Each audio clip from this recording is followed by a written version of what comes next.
আজ বুধবার 5 মার্চ দৈনিক কালের কণ্ঠ। বিশ্বের light house doctor Mohammad Yunus. উপদেষ্টা হচ্ছেন সিআর আবরার। 2000 চিকিৎসক নিয়োগ দেবে সরকার। জাতিসংঘের প্রতিবেদন নিয়ে সদস্যদের আজ ব্রিফ করবেন তুর্ক। ত্রাণের লোভে নাম লিখিয়ে উল্টো বাস্তুচ্যুত হওয়ার শঙ্কা।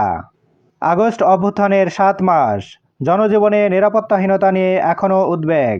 জাতীয় স্মৃতিসৌধে এনসিপির শ্রদ্ধা।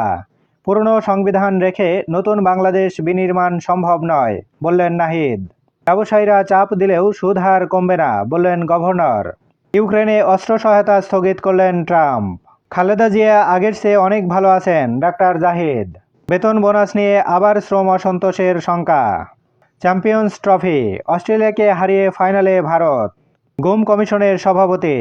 গুমের শিকার 330 ব্যক্তির বিষয়ে অনুসন্ধান চলছে। শসা, বেগুন ও লেবুর দাম কিছুটা কমছে।